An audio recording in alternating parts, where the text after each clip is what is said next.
जहाँ ले चलोगे, जहाँ ले चलोगे, वहीं मैं चलूँगा।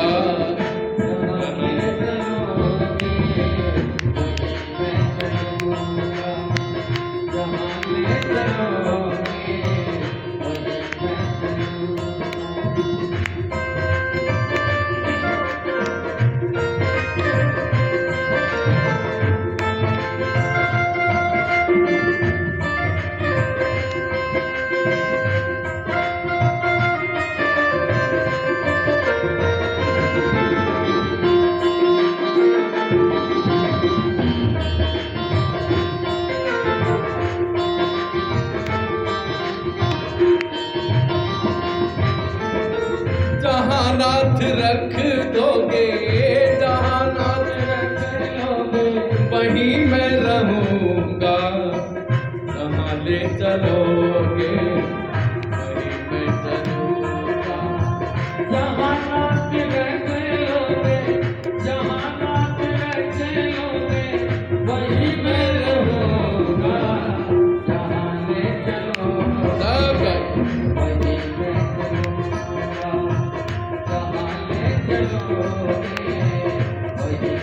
चलूँगा। और क्या कहते हैं?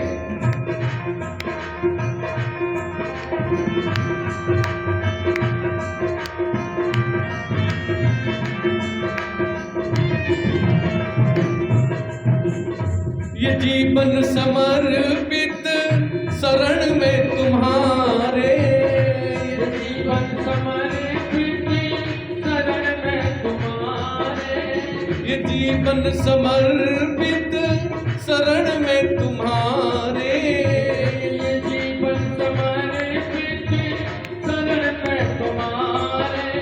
तुम ही मेरे सर्वस्व, तुम ही प्राण प्यारे,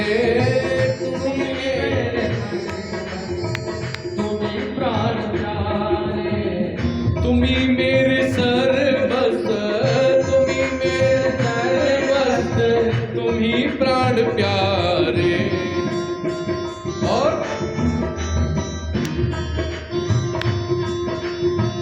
तुम ही मेरे सर्वस्व, तुम ही प्राण प्यारे। तुम्हें छोड़कर ना, तुम्हें छोड़कर ना, मैं किससे कहूँगा। ले चलोगे, वहीं मैं चलूँगा। हे राघव, वहीं मैं चलूँगा।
ओम गणाधिपतये नमः।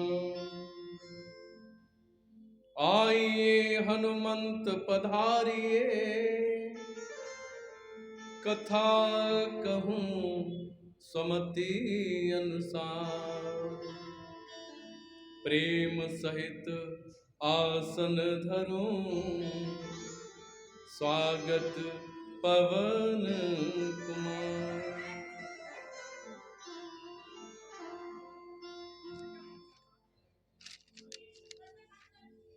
बोलिए बजरंगबली महाराज की।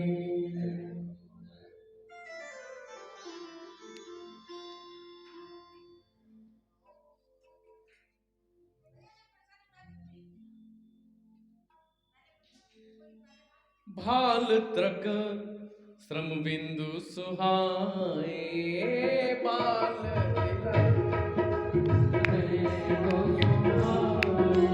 श्रवण सुभग भूषण सबिसाए।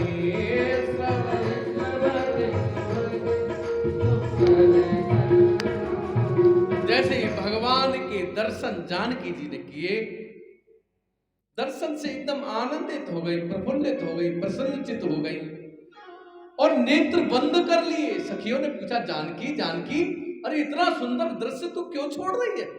देखना, देख कितने प्यारे लग रहे हैं।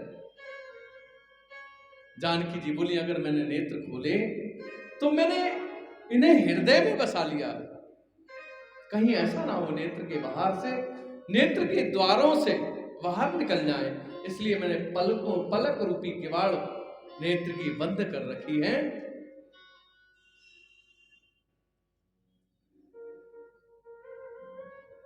लेकिन जानकी जी पे फिर भी दोबारा पुनः दर्शन करने की उत्कंठा इच्छा हुई। जानकी ने जैसे ही नेत्र खोले और भगवान के चेहरे पर, माथे पर पसीना देखा तो एकदम से घबरा गई, कांप गई। ये मैंने क्या किया? मैंने तो बहुत बड़ा पाप कर दिया। मेरे पिताजी ने इतनी बड़ी घोषणा की है, इतना बड़ा संकल्प लिया है कि जो धनुष तोड़ेगा उसी के साथ विवाह होगा, लेकिन ये तो फूल तोड़ने में इन्हें पसीना आ रहा है, तो ये धनुष कैसे तोड़ेंगे? अब क्या करूं? और ये सोचकर बहुत चिंतित है, दुखी है थोड़ा, लेकिन सब ईश्वर के ऊपर छोड़कर और भगवान पुष्प तोड़ने में व्यस्त हो गए। इधर जानकी जी को देर लगी, इसलिए धीमे धीमे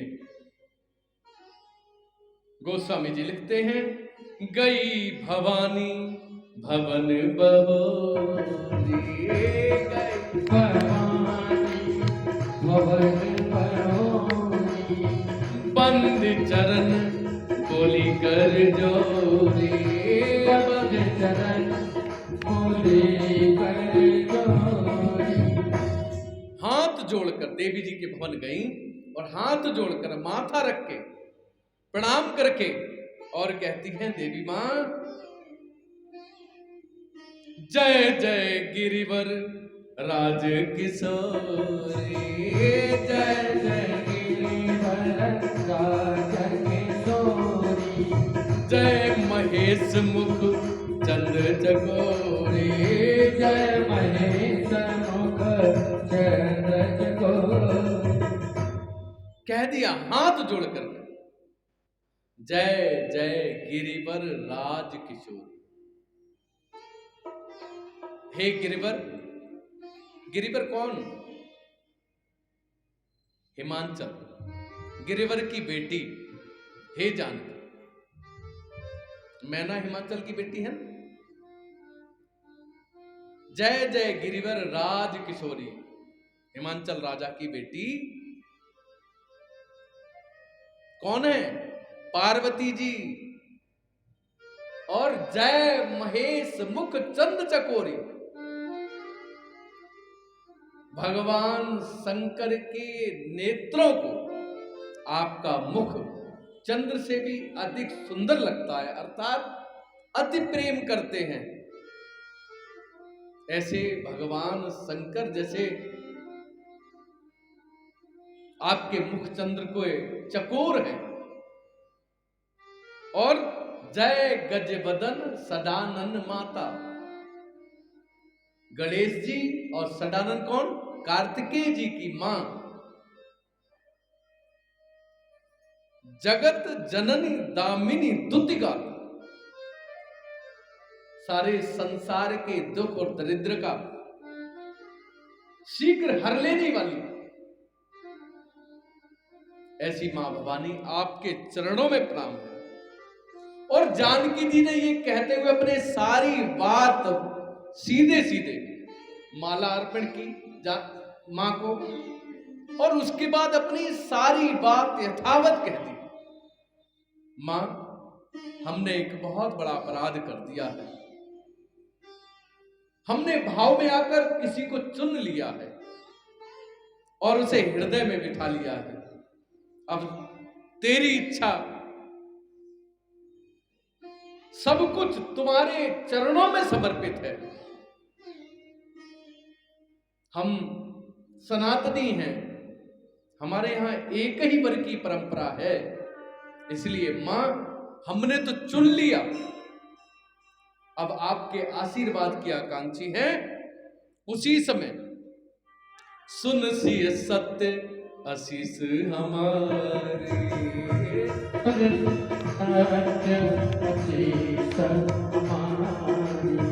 बोझ ही मन कामना तुम्हारी,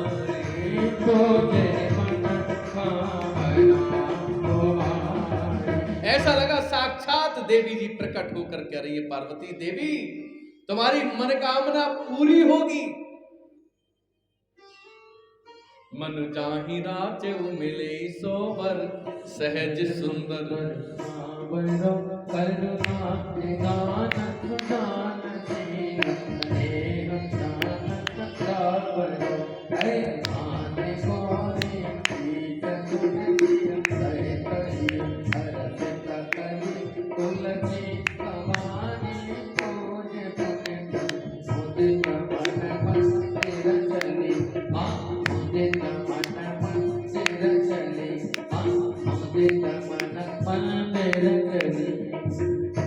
मन जाहि राच मिले ही सोईवर, सहज सुंदर सांवरो, सहज सुंदर सांवरो।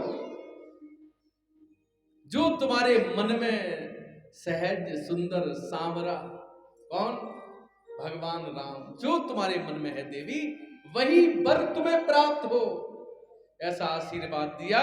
और आशीर्वाद जैसे ही माथा रखा चरणों में, माल खसकानी, माला खसक कर गले में गिर गई। ये कहते हैं जब आप भगवान के ऊपर पुष्प चढ़ाते हैं और वो लुढ़क कर अगर आप किसी कामना से माला पुष्प अगर वो लुढ़क आए आकस्मिक आपको बिना पता के, तो आप ये मानिए लगभग ईश्वर आप पर प्रसन्न है, ऐसा कहा जाता है, संत ऐसा कहते हैं।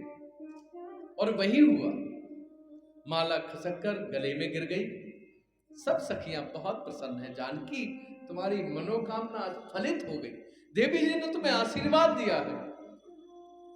और वहां से जानकी जी मन मंदिर चले। मन में जानकी जी ने देवी जी से प्रार्थित भाव वाला भाव मन में रचाते हुए वहां से मंदिर, कौन सा?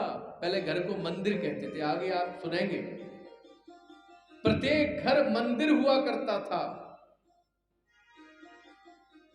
तो वही अपने घर चली जानकी और इधर भगवान पुष्प लेकर विश्वामित्र जी के पास आते हैं। और आकर देखिए हमारे भगवान कितने सरल हैं, सहज हैं, और वैसे ही सत्वी है। उनका चरित्र दर्शाता है कि किसी भी कीमत पर कोई भी बहुत शुभ और अशुभ, अच्छा या खराब, कोई भी समाचार अपने माता पिता और गुरु के चरणों में कह देना चाहिए। अगर ठीक होगा तो वो आपका सहयोग करेंगे, अगर ठीक नहीं होगा तो आपसे मना कर देंगे, बेटा नहीं ये ठीक नहीं है, इधर मत पढ़ो। सारा सब कुछ हाल मेरे राम जी ने बिल्कुल यथावत कर दिया। गुरुदेव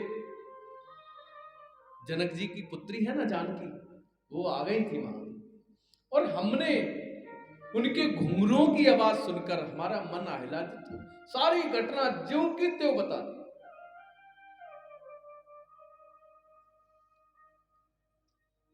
और लखन जी से कहा तुमने भी कुछ देखा? बोले हाँ गुरुदेव हमने भी कुछ देखा। बोले क्या देखा? बोले हमने जाना, लखन जी ने उर्मिला जी को देखा था, सब कुछ सत्य सत्य बात बता दी।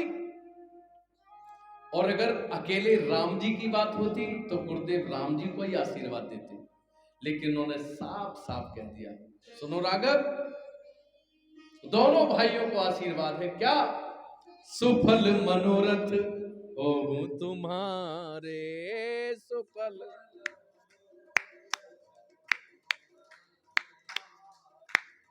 सुफल मनोरथ हो तुम्हारे, सुफल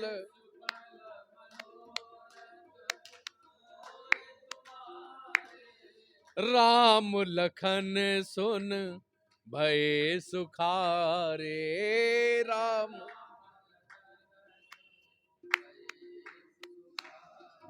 सुफल मनोरथ हो तुम्हारे, राम लखन सुन भय सुखारे। क्या हुआ?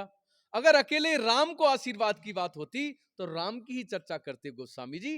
गोस्वामी जी कहते राम और लक्ष्मण दोनों को आशीर्वाद दिया, तुम्हारे मन का जो भाव है, मन की जो इच्छा है, वो सब सफल हो, ऐसा आशीर्वाद दिया। सफल मनोरथ हो तुम्हारे, राम लखन सुन भय सुखारे। दोनों भाई बहुत प्रसन्न हैं।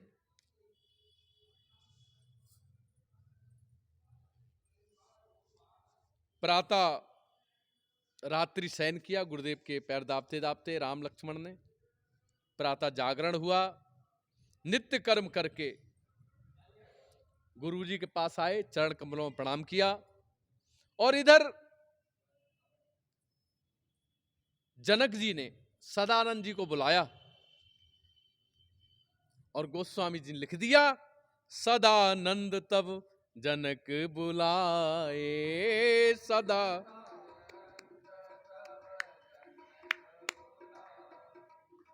कौशिक मुनि पहि तुरत पठाए, कौशिक सदानंद जी को बुलाया और विश्वामित्र जी के पास भेजा कि अपनी कार्यवाही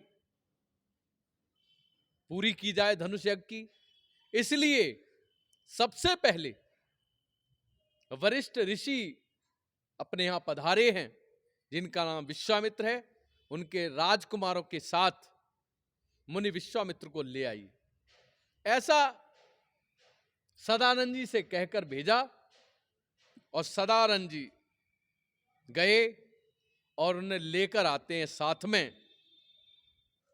और जैसे ही वो धनुष मंडप में प्रवेश करते हैं, गोस्वामी लिख दिया, राजकुंवर ते ही अवसर आए, राज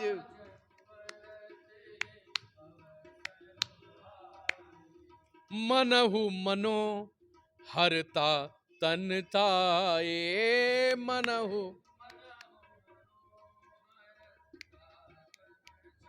राजकुंवर ते ही अवसर आए, मनो मनोहरता तन छाए।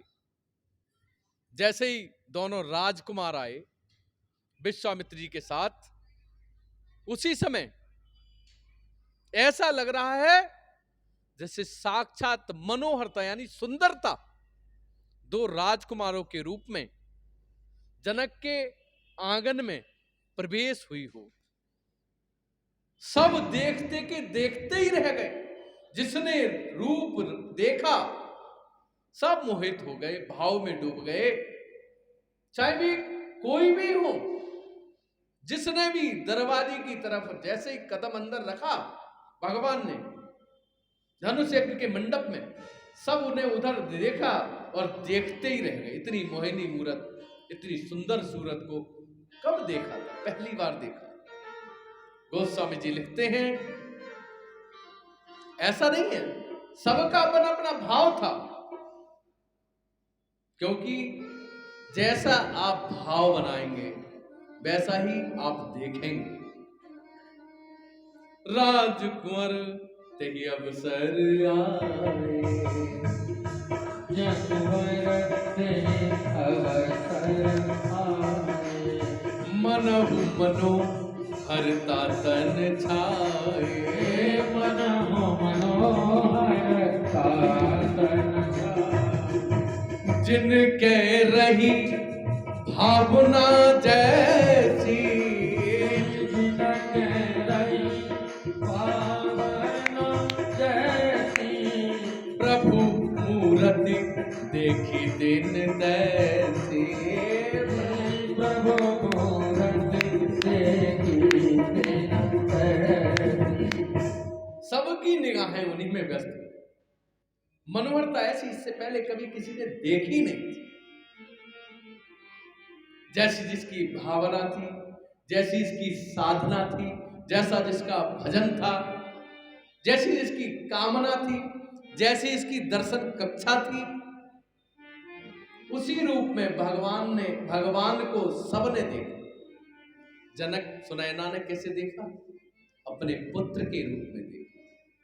वे देखते ही एकदम मन के भाव बदल गए और देखने के बाद विचार करने लगे, ये क्या किया मैंने धनुष गलत रख दिया, स्वयंवर रखना चाहिए था। अगर मैं स्वयंवर रखता तो काश ये मेरे दामाद होते। खैर जो हो, बेटे जैसे तो है ही मेरे, इसलिए उनकी कामना बेटे की थी। जनक और सुनैना को भगवान बेटे जैसे दिखते हैं। जो राजा अपना ताकत बल दिखाना चाहते थे, हम बहुत ताकतवर हैं, उन्हें भगवान महाबली दिखते, और जिनकी थोड़ी सी भी श्रद्धा थी उन्हें भगवान दिखते। जो कहते हम बड़े पूंजीपति हैं, भगवान उन्हें सोने चांदी जवाहरात से लते हुए दिखते हैं, और एक बहुत पैसे वाले तो हमसे भी ज्यादा। जो धनुर्धारी अपने लिए समझते हैं, भगवान उन्हें महाधनुर्धारी लगते। तो सब प्रकार से जैसी भी जिसकी भावना, साधना, भजन, सुमिरन, दर्शन कक्षा थी, बिल्कुल उसी प्रकार से, उसी भाव से सबने समझा, जाना, और वैसे ही भगवान उन्हें दिखे। गोस्वामी जी कहते हैं जैसे ही प्रवेश हुआ तो वहां की स्थिति थोड़ा सा वर्णन करते हैं। सब मंचन ते मंच एक सुंदर विशद विशाल, सब मंचन ते मंच एक सुंदर विशद विशाल, मुनि समेत दो बंधु तहां बैठा रे महिपाल। राजा ने क्या किया? इशारा किया, आइए, और इशारा किया जो सबसे ऊंची मंच थी। सब मंचन थे मंच सुंदर विशद विशाल, सबसे ऊंची थी, उसे विशेष रूप से सजाया गया था। सब विचार कर रहे थे, क्या यहां जानकी जी बैठेंगे, ये कोई विशेष अतिथि आ रहे हैं। वहां 3 आसन लगे थे, इसलिए सब सोच रहे थे कौन आएगा। और जैसे ही भगवान आए और जनक जी ने इशारा किया और उस मंच पर बिठा दिया गया, उसके बाद जानकी जी का प्रवेश होता है भवन में। चली संग ले सखी सयानी, चली संग ले सखी सयानी, गावत गीत मनोहर वाणी, गावत गीत मनोहर वाणी। चली संग ले सखी सयानी, चतुर सखियां जो 4-6 थी, वे जानकी जी के साथ में हैं। सब मंगल गीत गा रही हैं। कौन से गीत गा रही हैं?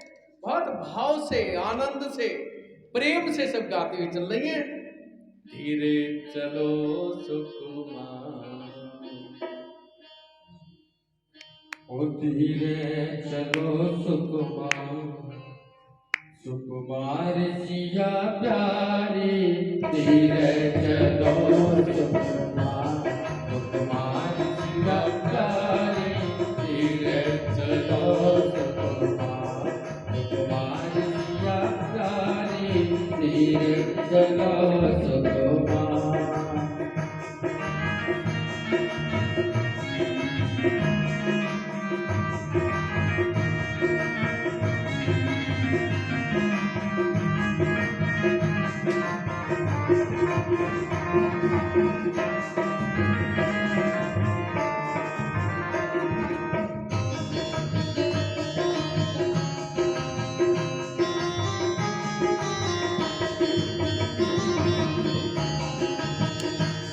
ओ मैया तेरी बगिया में क्या क्या लगते हैं,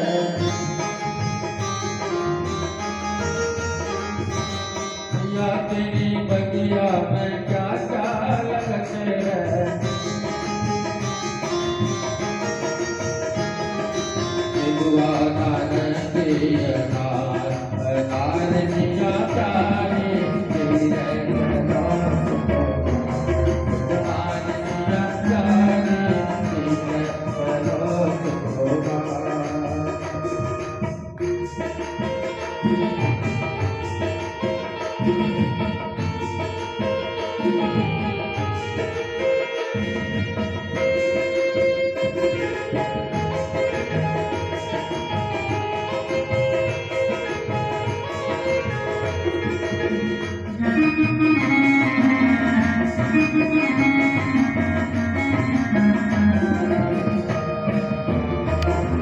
अब गाइए भक्ति का प्रवेश।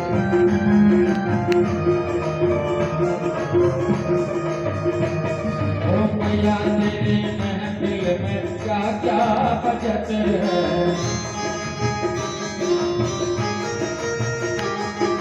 मैया तेरी महफिल में क्या क्या बचत है,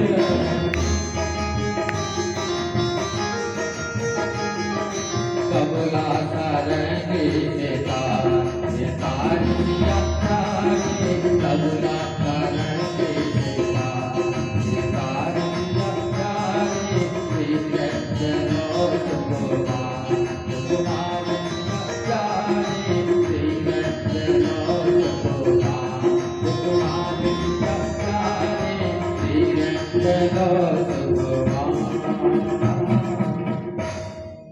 धीरे चलो सुकुमार। सखियां करें जानकी जी को भगवान से भक्ति, भगवान से मिलने को अति उत्कंठित रहती है। जानकी जी की थोड़ी चाल जो है थोड़ी तेज हो गई। उनकी सखियां कहती है देवी धीरे चलो, धीरे चलो। और जानकी जी भगवान से मिलन के लिए बहुत तीव्र गति से चलना चाहते।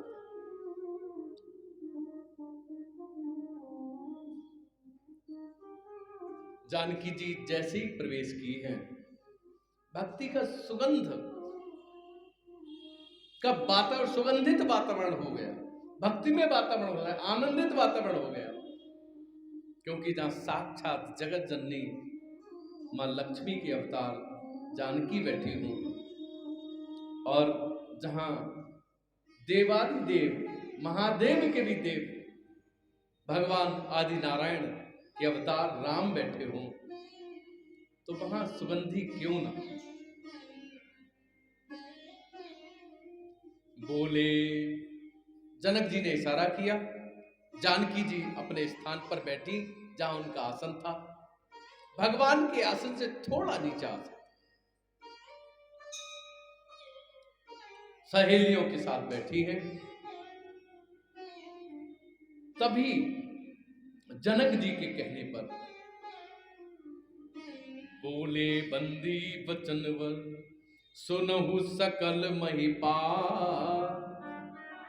बंदी जन खड़े होकर बोलने लगे, ए राजाओ सुनो सुनो सुनो सुनो, पन विदेह कर करही हम भुजा उठाए विशाल। विदेह यानी जनक जी का जो प्रण है हम आपको भुजा उठाकर उसका वर्णन करते हैं। सुनो। नप भुज बल विधु और शिव धन राहु,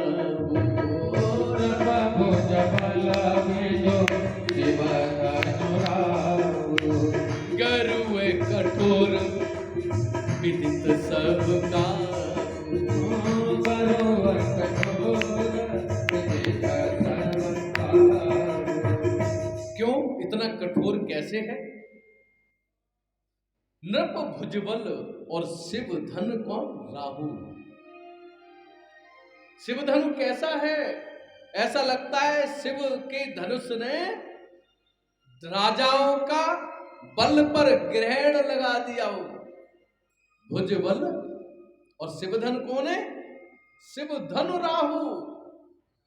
राजाओं का जो बल था उस पर ग्रहण लगा दिया, स्थायी हो गया, आगे पीछे नहीं हट रहा है।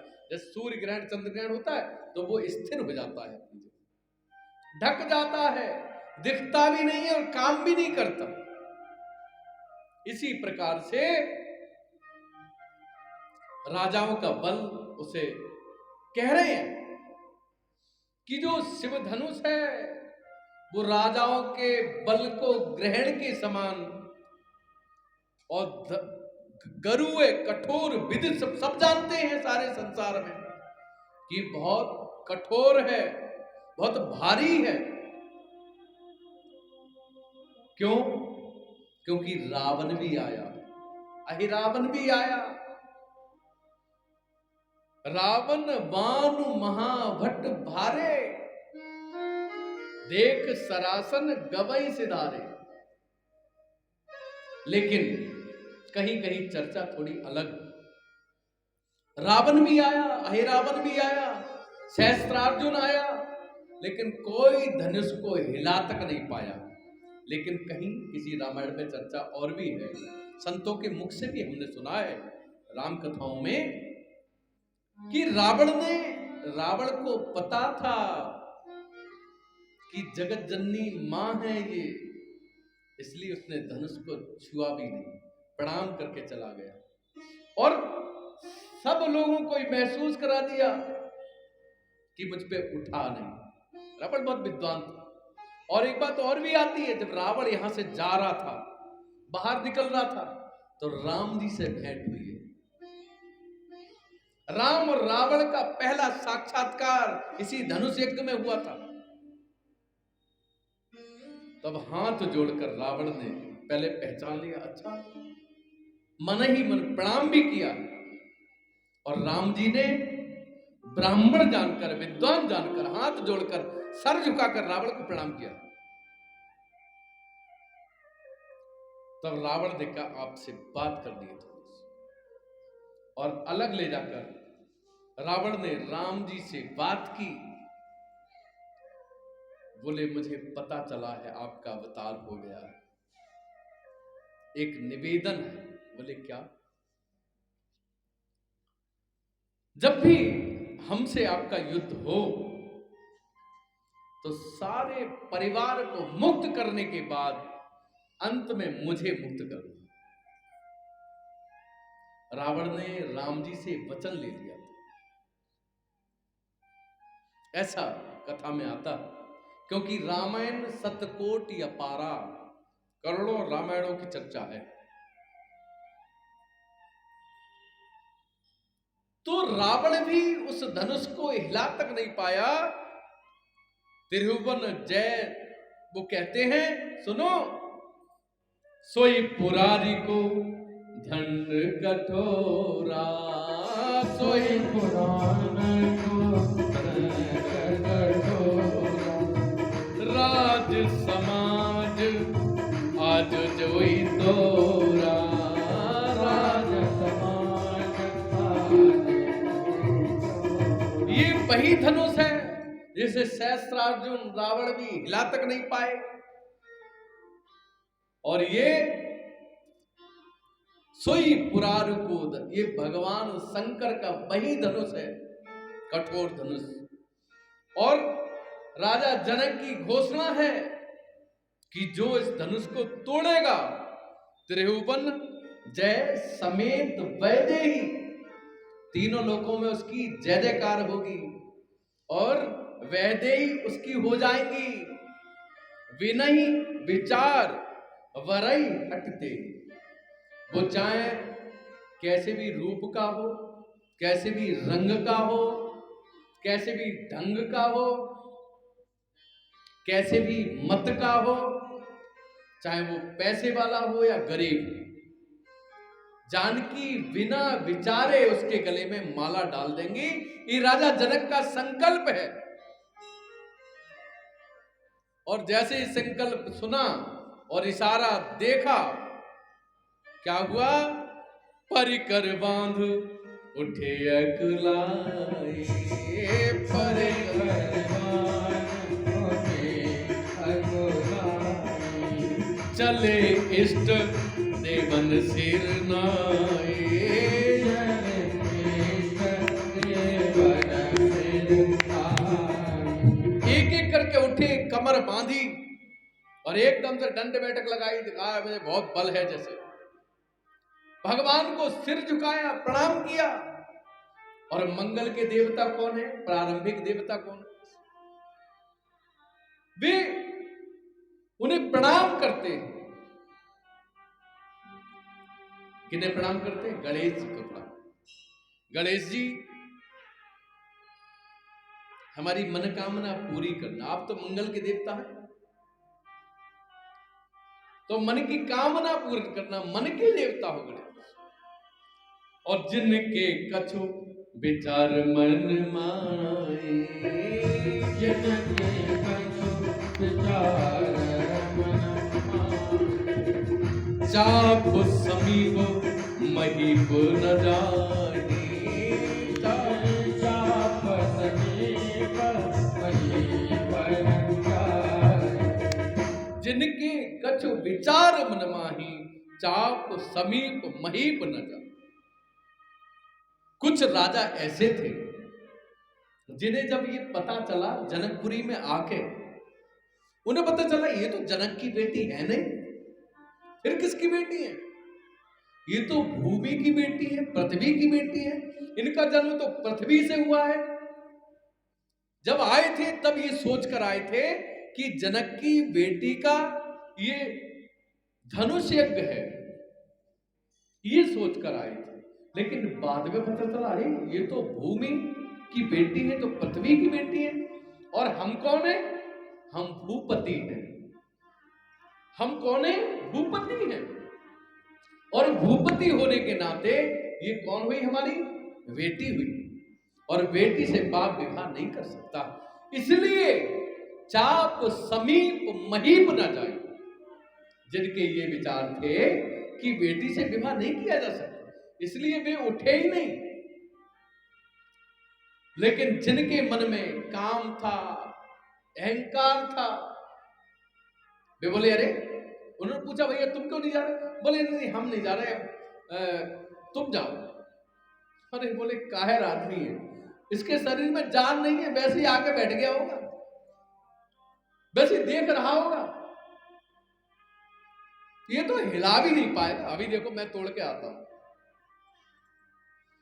गए, दंड बैठक लगा के धनुष के पास पहुंचे। पहले 2 उंगलियों से धनुष को उठाने का प्रयास किया, फिर दोनों हाथ लगा दिए, पूरे शरीर की शक्ति लगा दी, और धनुष क्षण भर हिला भी नहीं। बड़ा गलानी हुई, कष्ट हुआ, सोचने लगा, और सब हंसे। दूसरे राजा हंस रहे थे। कैसे हंस रहे थे? इसलिए हंस रहे थे कि देखो अभी मैं उठाता हूं, इस कुछ से हो गया है, ये धनुष डालने में क्या, हम तो धनुष ऐसे चलाते रहते हैं। दूसरा राजा गया, उसकी भी यह हालत। लेकिन स्थिति क्या थी? हम संसारियों की जो स्थिति है वही इन राजाओं की स्थितियां थी कि कुछ हो तो मेरे द्वारा हो, और मैं नहीं कर पा रहा हूं तो कोई और कर ना पाए। क्यों कोई और कर देगा और मैं नहीं कर पाया, तो वो मुझसे ऊंचा हो जाएगा। मैं ऊंचा हूं, मैं श्रेष्ठ हूं। जबकि अपने यहाँ क्या है, सारे संसार को श्रेष्ठ बनाने की परंपरा सनातन में। लेकिन वहां क्या था, सब राजा ये सोच रहे थे कि जो भी हो, अगर धनुष उठे तो मुझसे उठे, ना किसी से उठना नहीं चाहिए। इसलिए क्या किया, गणेश जी ध्यान रखना, अगर हमसे धनुष आपने उठवा दिया तो 52 लड्डू चढ़ाएंगे। फिर लौट के आए, जब नहीं उठा, गणेश जी चलो कोई बात नहीं है, तुमने हमसे नहीं उठवाया, लेकिन अब किसी और से मत उठवाना, 2.5 मन लड्डू चढ़ाएंगे, 2.5 मन। गणेश जी ने कहा 52 की कौन माने, तो 2.5 मन चाहिए। गणेश जी ने किसी से उठवाया ही नहीं धनुष, बोले हम 52 की कौन माने, हमें तो 2.5 मन चाहिए। गणेश जी ने सबको खुश कर दिया, सब राजाओं, चाप समीप महीप न जाए, सबको खुश कर दिया। भैया हम तो, हमें कौन, हमें बुरा है कौन भला है, सब, हर राजा की यही मनोकामना थी। गणेश जी सुनो, मुझसे नहीं उठा, लेकिन इससे ना उठे, किसी और से नहीं उठे, 2.5 मन लड्डू, जलन कुड़न ये ऊंचा ना हो जाए, ये काम क्या कर ले, इसके पास पैसा ज्यादा ना हो जाए, इसका यश ज्यादा ना हो जाए। बिल्कुल वे सारे देव जो राजा थे वो हम सब की तरह थे, हम सब में भी ये गुण अक्सर रहता है, आ जाता है। पड़ोसियों के प्रति, परिवार के लोगों के प्रति सामान्य गुण है। जब किसी पर नहीं उठा तो ये कहते हैं जितने भी राजा थे, गोस्वामी ने तो संख्या भी लिख दी, भूप सहस 10 एक ही बारा, भूप सहस 10 एक ही बारा, लगे 58 तरही न तारा, लगे 58 तरही न तारा। भूप सहस 10 एक ही बार, जी कहते हैं 10,000 राजा उठाने लगे। गोस्वामी जी कहते भैया 10,000 में ठीक से गिनो। बोले क्या, बोले इसमें अंक तो एक ही है, बाकी तो सब 0 है, और वो अंक कौन है, मेरे राम। अंक कौन है, मेरे राम, बाकी सब 0 है। अगर 0 पीछे से उठा के आगे लगा दो तो एक ही बचा, 10,000 का कोई औचित्य नहीं। इसलिए कह दिया एक ही अंक है, और वो है राम जी। और कहते हैं डगई न शंभु सरासन कैसे, डगई न शंभु सरासन कैसे, कामी बचन सती मनु जैसे, कामी बचन सती मनु जैसे, डगई न शंभु सरासन जैसे। भगवान शंकर का धनुष कैसे नहीं हिलता है, बिल्कुल हिलता ही नहीं है, जैसे पतिव्रता सती, सतीत्व वाली नारी होती है, जो पतिव्रता नारी का, कामी कितना भी व्यक्ति, कामी कितनी भी ऐसी वैसी बात करे, लेकिन उसका मन कभी हिलता ही नहीं है, क्योंकि उसका ध्यान भगवान के चरणों में है, पति परमेश्वर के चरणों में है। बिल्कुल इसी प्रकार से धनुष हिलता ही नहीं। रहु चढ़ाओ और तोरब भाई, रहु चढ़ाओ तोरब भाई, दिल भर भूमि न धरई सुनाई, दिल भर भूमि न धरई छुड़ाई, दिल भर भूमि भी छुड़ा नहीं पाए, यानी हिला ही नहीं पाए। तब बड़ी दुख हुआ जनक जी, बहुत दुख हुआ, एकदम क्रोध में आ गए। बोले मुझे आज पता चला कि परशुराम जी ने पृथ्वी के सारे ताकतवर क्षत्रियों को खत्म कर दिया, कोई रहा ही नहीं पृथ्वी पर। और क्रोध में खड़े होकर बोलने लगे,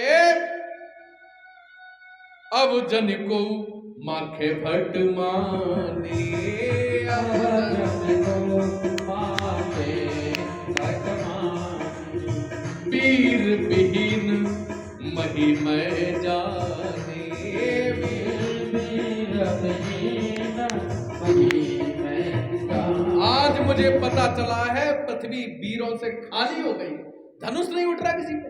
अरे जानकी ने उस धनुष को उठाकर एक कोने से दूसरे कोने पर रख दिया, एक नारी ने, एक सामान्य बिटिया ने।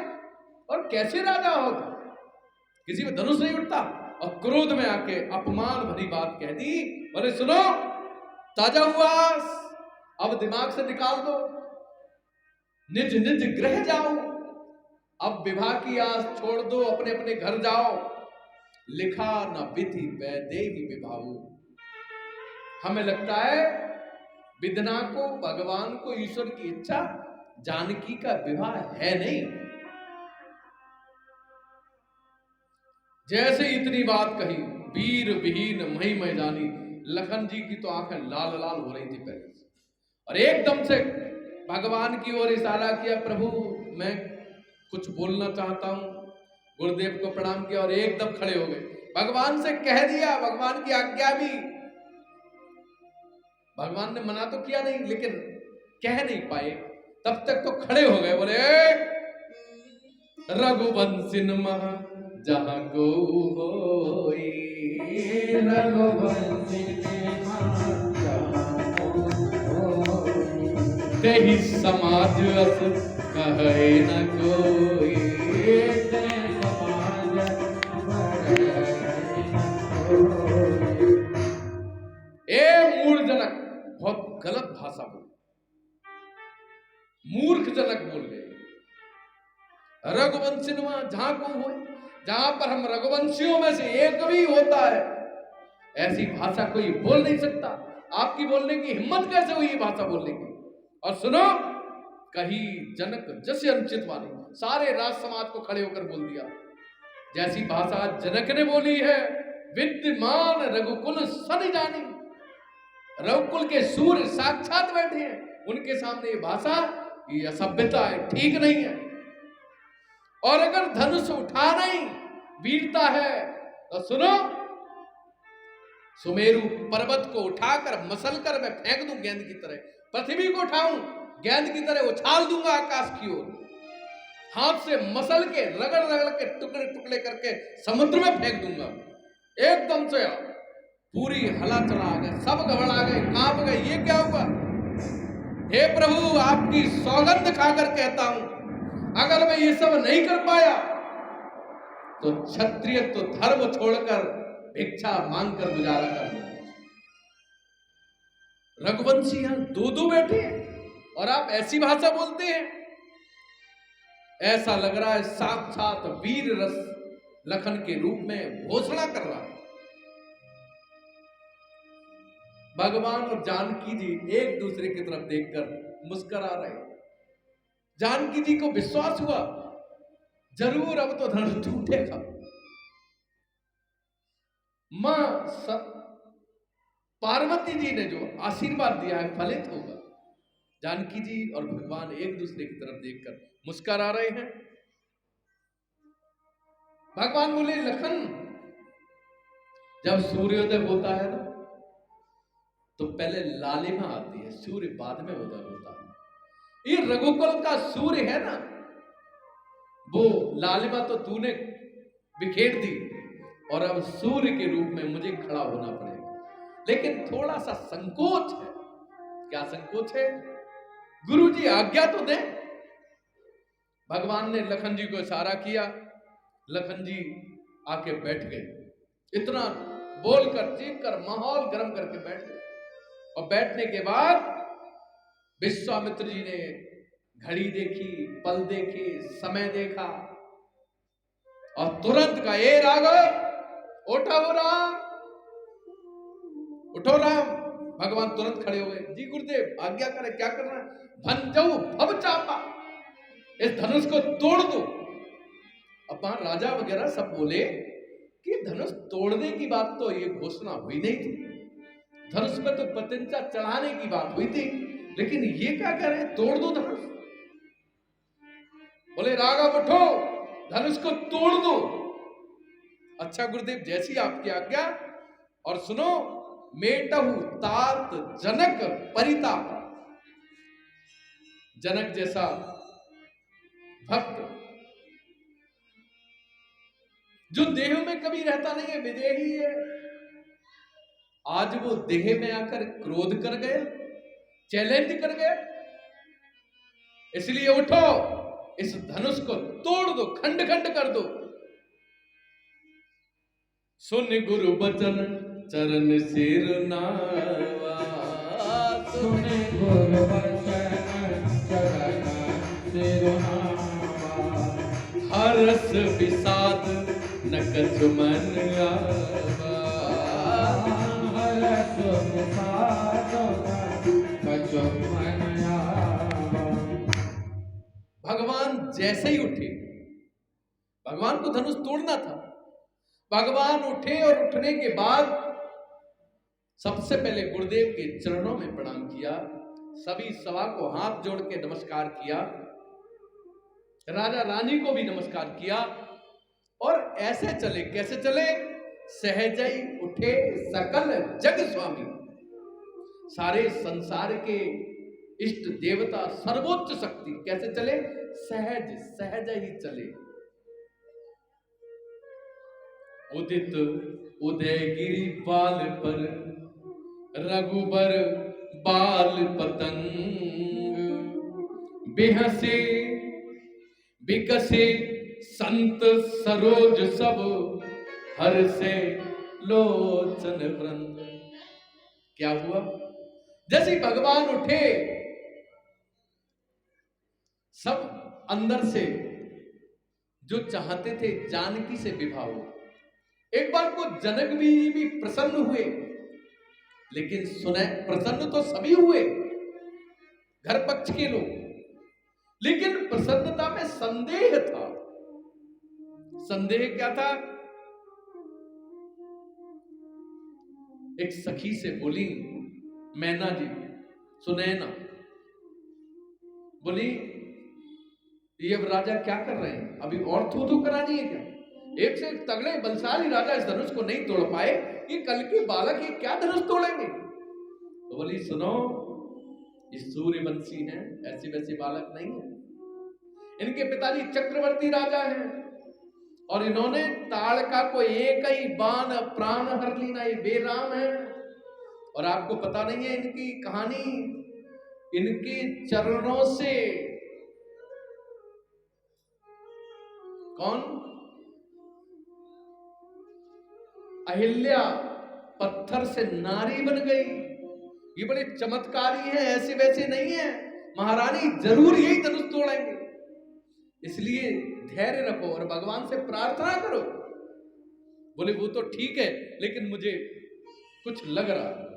गोस्वामी जी कहते हैं, सहजई उठे सकल जग स्वामी, सहजई उठे सकल जग स्वामी, मत मंजुबर गुंजर गामी, मत मंजुबर गुंजर गामी। कैसे उठे? सहज उठे, सामान्य उठे, सबको प्रणाम किया। राजा लोग हंसने लगे, हाँ अब ये उठाएंगे तो इन पे तो छू भी नहीं पाएंगे, ये लग रहा है वहां तक पहुंच भी नहीं पाएंगे। सब हंस रहे हैं, खिलखिला रहे हैं, लेकिन राम जी ने सबको प्रणाम किया। थोड़ी सी हल्की मुस्कुराहट, सामान्य चेहरे, कोई तनाव नहीं, कोई प्रेशर नहीं, कोई भार नहीं। और चल कैसे रहे हैं? जैसे हाथी चलता है, मस्त चाल, सामान्य चाल, कोई मतलब नहीं। जो बक रहा है, बोल रहा है, कह रहा है, समझ रहा है, सोच रहा है, सब करते। सहजई उठे जगन सकल, सहजई उठे सकल जग स्वामी, मत मंजो बरखो जरगामी, सिया सिया राम जय राम, सिया सिया राम जय राम। ओ सहजई उठे सकल जग स्वामी, मत मंजो बरखो जरगामी, सिया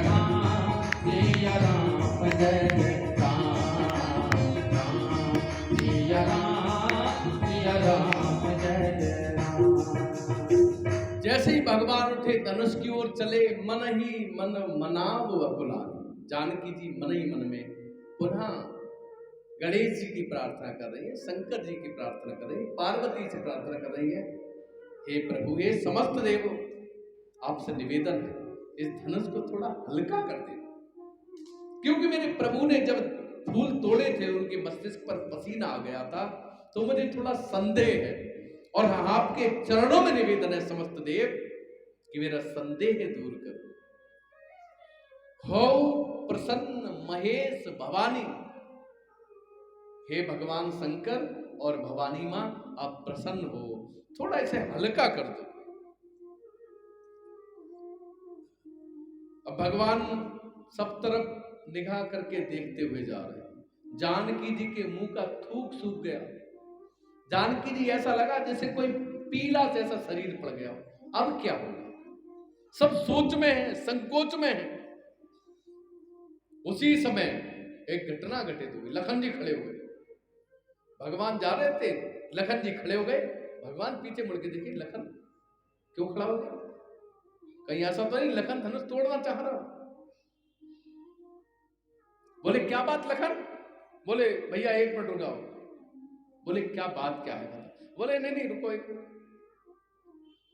अब सब सोच रहे, पूरी सभा सोचे ये क्यों खड़े हो गए, और खड़े होकर आंख बंद करके एकदम से क्या बोले, दिस कुंजरऊ कमठ अहि कोला।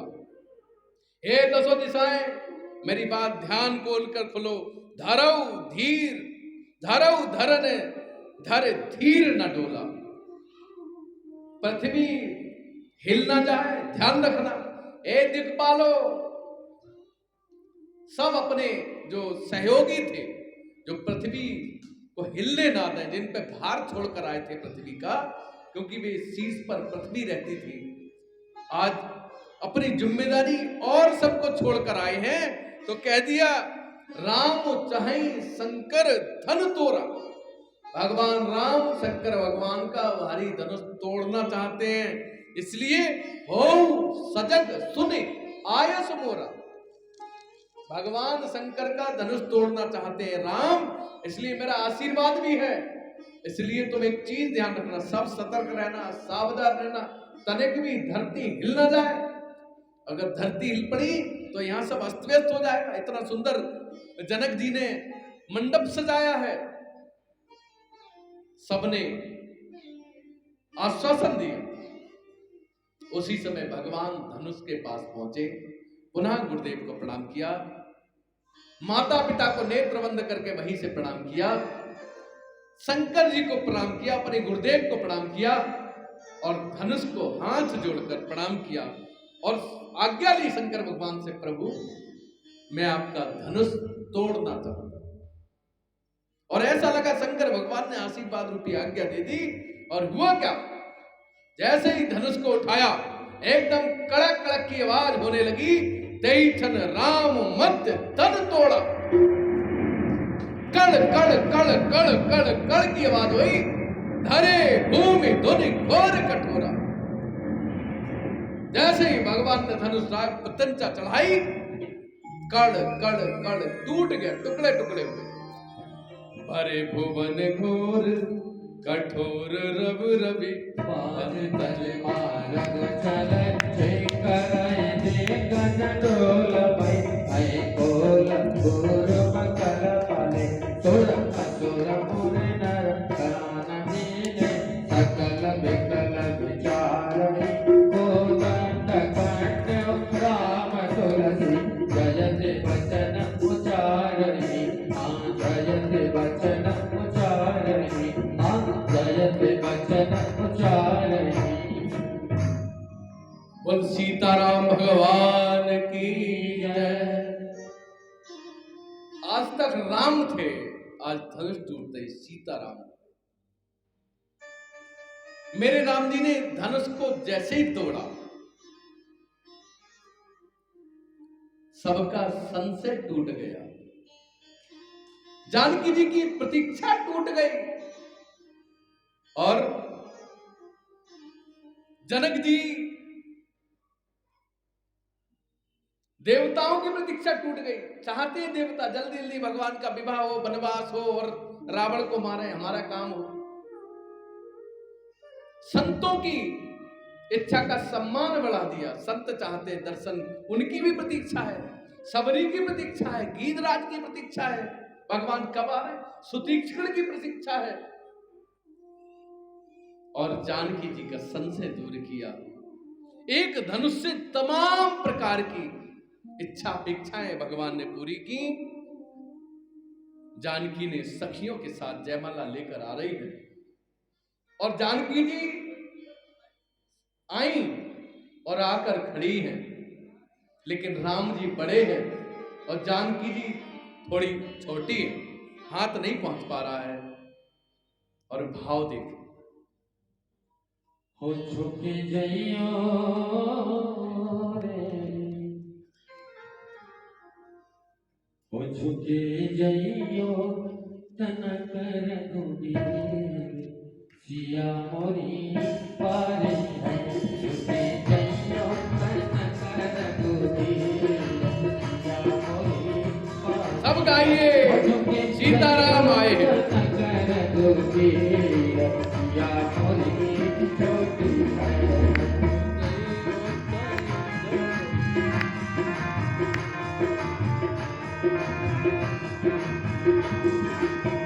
सिया मोरी छोटी लली मोरी कारी, सिया मोरी छोटी लली मोरी कारी, तुझे जइयो तनक रघुबीर, सिया मोरी कारी है, तुझे जइयो तनक रघुबीर, सिया मोरी कारी है।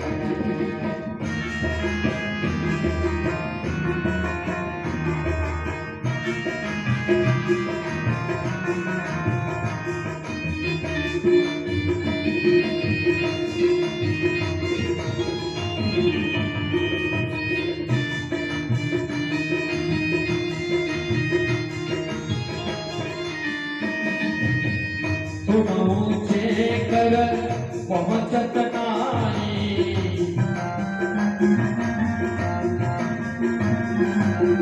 तुम ऊंचे कर पहुंचत नाई,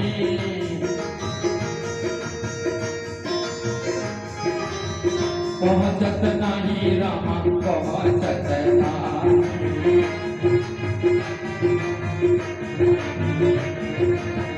तुम ऊंचे कर पहुंचत नाही, तुम ऊंचे कर पहुंचत नाही, हरे करो कृपा मते धीर, लली मोरी पारी है, हरे करो कृपा मते धीर, लली मोरी पारी है, तुझे जइयो तनक रघुबीर, सिया मोरी पारी है।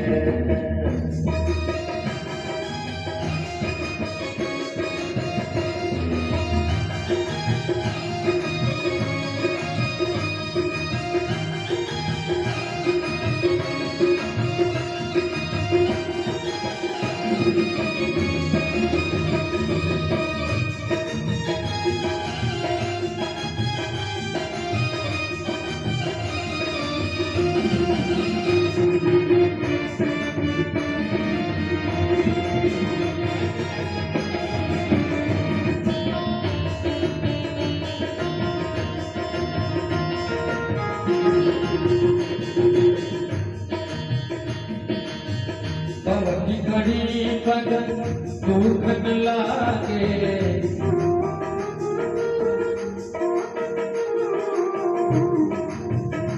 जानकी जी की सखियां जब राम जी ज्यादा लंबे हो जाते हैं ना, तो आग्रह करती है कैसे कि कब की घड़ी पग दुख न लागे,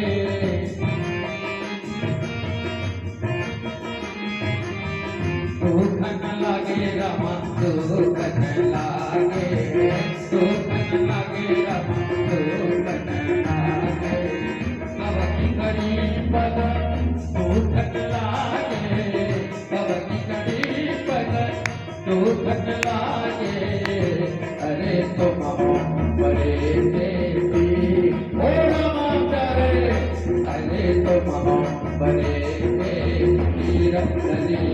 गोविंदा